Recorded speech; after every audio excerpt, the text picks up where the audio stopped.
ya de la edad de piedra, podemos decir que ya se adornaban con elementos y usaban esa idea de cadenas. Y la palabra latín catena, que en realidad es sucesos de eslabones, que quiere decir utilizado para sostener, sujetar, para arrastrar. Lo utilizaban ya en la época antigua, los romanos inclusive, para mostrar sus victorias, arrastraban a los prisioneros con esos elementos, también a los guerreros que tenían señales de victoria, le condecoraban con cadenas. Primero los deportistas, cadenas y laureles, y también a los soldados. En todas las ciencias aparece la palabra cadena, y hace poco también lo estamos pasando todavía en la medicina. Por ejemplo, en la informática vemos las cadenas de correos electrónicos en el WhatsApp, que muchas veces recibimos y lo retransmitimos sin ver el contenido. También lo vemos a través de la mecánica, la cadena de distribución, la cadena de transmisión. A través de la organización, puede ser comercial, militar, cadena de mando, cadena de jerarquía. Vemos en la geografía cuando vemos alguna placa que se mueve y decimos, es una cadena de impactos porque las placas se están acomodando. O las cadenas montañosas, que tenemos una hermosa cordillera de los Andes que podemos disfrutar, aquellos que pueden viajar y ver esa hermosa cordillera, ¿no? También podemos ver que a través del tiempo esa palabra fue utilizada en la economía. Yo cuando entré me recibió una persona, una muy amable señora, que vemos una cadena de valor que la persona que recibe en la puerta le está dando un valor a la persona que ingresa a este lugar. Después hay otra persona ahí cerca de la puerta que recibe aquí arriba. Hay una persona en el sonido, están los ancianos, los departamentos, y la iglesia termina siendo una cadena de valor en la organización. ¿Cómo están esos eslabones? La pregunta. A cada eslabón le damos el valor necesario, porque es cierto, existen elementos del exterior, el óxido, que pueden debilitar esa cadena. Y un eslabón debilitado corre el riesgo de toda la cadena, que se rompa, que se quede partido en dos tramos, y necesitamos fortalecer nuestros eslabones para que esa cadena de valor tenga un determinado fin. Vaya que existieron fines. Hoy en día hemos escuchado en la pandemia, aislemos a la persona para que no contagien a la otra persona, porque la cadena de contagios puede multiplicarse. Lo hemos sufrido, aislados, encerrados, en cuarentena. Y así también nosotros tenemos que vivir la vida espiritual. Fortalecernos para que nuestro eslabón estemos bien arraigados a Cristo. Podemos enumerar toda la mañana acerca de esta palabra, pero no es el objetivo. Sabemos que nuestra cadena genética viene de Cristo. Somos hijos del Altísimo y necesitamos tener esa certeza. Hemos escuchado en la palabra de Dios, ¿se acuerdan en Apocalipsis, capítulo 20, versículo 1 al 3, cuando la misma palabra de Dios dice, encadenará a Satanás por 1000 años? ¿Ustedes imaginan en su cabeza estar encadenado? No. Estará confinado, encerrado, atado a sus consecuencias. Por eso la palabra que aparece encadenado, muchas veces nos imaginamos estar atado a un lugar, a un objeto, a un momento. Pero muchas veces tenemos cadenas mentales que no nos dejan avanzar en la obra del Señor. Una de eso es el no puedo o no estoy en condiciones de llevar el mensaje a otro hermano, a otra familia, a otro amigo. Cadenas mentales que nos bloquean para avanzar en la vida cristiana. Esas cadenas también suceden hechos que van fijando.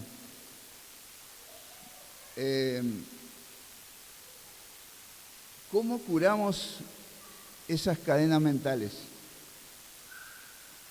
Reemplazando por la palabra oración, una cadena de oración. ¿Cómo podemos recuperar el eslabón perdido? No siendo de evolución o evolutivo, sino ese eslabón que está contagiado con el óxido del pecado. Hay una palabra muy linda que lo dice Pablo a los Filipenses, capítulo 2, versículo 13, depende de la versión. Dios es el que produce en nosotros el querer como el hacer por su buena voluntad. Es cierto que un eslabón puede tener no ganas, pero lo hace porque es algo obligado. Y hay gente que no lo hace, pero tiene ganas, pero está sentado. Pidamos a Dios que Él produzca en nosotros el querer como el hacer por su buena voluntad, para que ese eslabón saque el óxido de la duda, del no puedo, o el óxido de que yo no estoy en condiciones. Dios limpia, habilita y lleva hacia adelante ese eslabón. 2 eslabones bien fuertes es mejor que 10 eslabones débiles.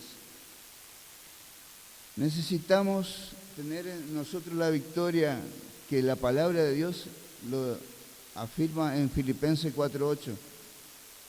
También en Filipenses, Pablo le dice al pueblo, dejen de pensar en cosas que no sean productivas. Piensen en cosas buenas, en cosas que sean digno de alabanza.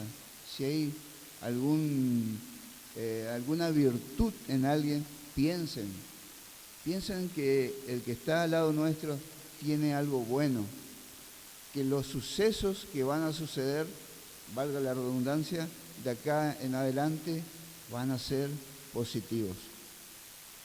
Pablo, con toda su sabiduría, le dice a los filipenses, como a nosotros, pensemos en algo digno de alabanza. Si hay virtud alguna, si hay algo puro, si hay algo noble, en eso pensemos.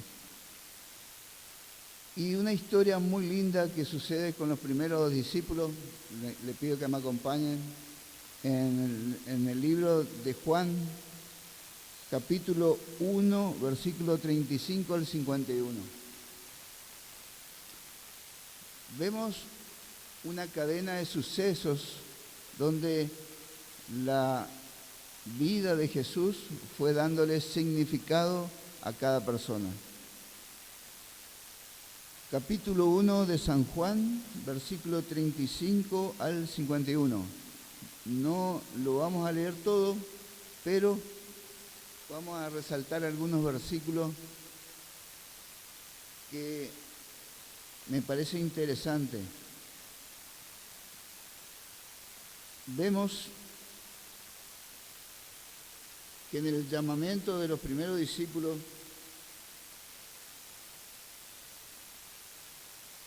Dice que en ese eslabón de salvación, la primera persona era Jesús. Uno de los primeros eslabones fue Juan, que resalta, ¿no?, acerca de quién era Jesús. En el versículo 36 dice, y mirando a Jesús, una clave de la victoria es que mirando a Jesús que andaban por allí, he aquí el Cordero de Dios. Empezó la declaración de victoria. Le oyeron hablar a dos discípulos y siguieron a Jesús. Y volviéndose a Jesús y viendo que le seguían, Jesús te da una respuesta. ¿Qué buscamos? ¿Qué buscáis? Ellos respondieron, Rabí, que significa maestro, ¿dónde vives? ¿Dónde moras? ¿Dónde está tu casa? ¿Dónde te puedo encontrar? Algunos dicen, ¿dónde te puedo censar? ¿Dónde te puedo ubicar, Jesús? Estoy dando vuelta por ahí y te vi de lejos y quiero saber dónde estás. Y le dijo, con una respuesta simple, vení y ved. Fueron y vieron dónde moraba y se quedaron aquel día. Y a veces nosotros preguntamos, ¿dónde te puedo buscar en oración? Y a veces Jesús tan simple te dice, venid y ved dónde estoy. O a nosotros le decimos, no, pero vamos a ver en qué barrio vos estás, porque está un poco impenetrable el camino, hay barros, hay mucho tránsito. Mejor no me visites porque mejor yo te visito a vos. Jesús nos dijo eso, dijo, venid y ved. Andrés, hermano de Simón Pedro, era uno de los que habían oído acerca de Juan, que predicaba, viene el Cordero de Dios. Y habían seguido a Jesús. Y en aquel momento, primero a su hermano Simón le dijo, hemos hallado al Mesías, hemos encontrado a Cristo. Y le trajo a Jesús, mirándole a Jesús, le dijo, tú eres Simón, hijo de Jonás, y tú serás llamado Cefas, que quiere decir Pedro. Y sin preguntarte, Él te identifica. Vos sos fulano, vos sos mengano, vos vas a hacer tal cosa.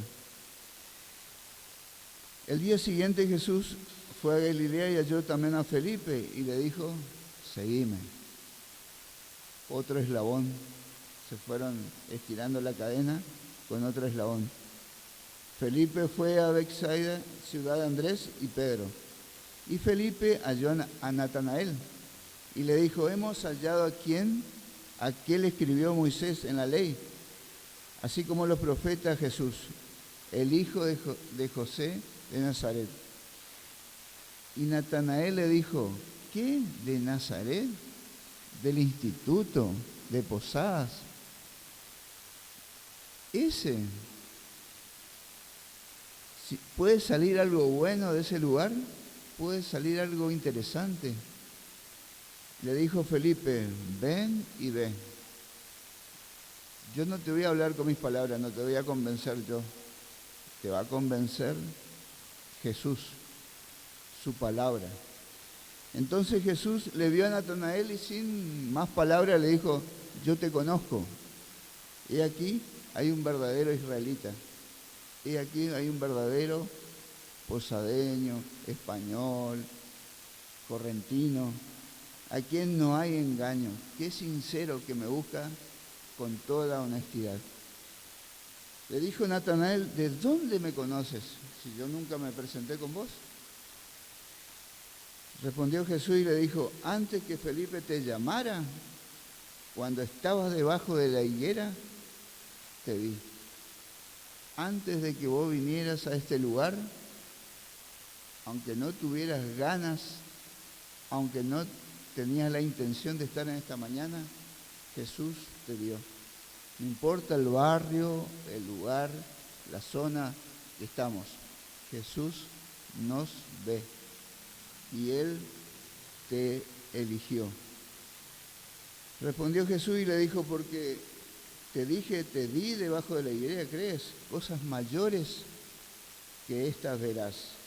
De cierto te digo, que de aquí en adelante veréis el cielo abierto y los ángeles de Dios que suben y descienden sobre el Hijo del Hombre.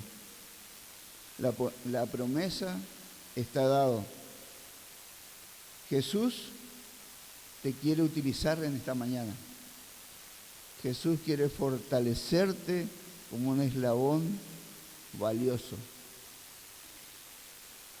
Saben, muchos se sienten como Pedro, porque Pedro no fue a comentarle a otros.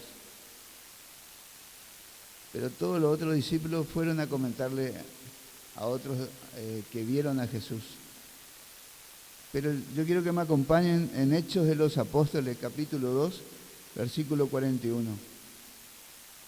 Hay una declaración acerca de Pedro, que en una reflexión, en una meditación, en un sermón, ¿cuántos se convirtieron a Jesús? ¿Un número? ¿100, 200? ¿Qué dice en el versículo 41 de Hechos capítulo 2? ¿Cuántos llegaron al bautismo? 3.000. Vaya si fue poderoso ese eslabón llamado Pedro. Y Él quiere utilizarte en esta mañana como un Pedro, como un Juan, como un Lucas. Y quiere que veas la gloria de Dios.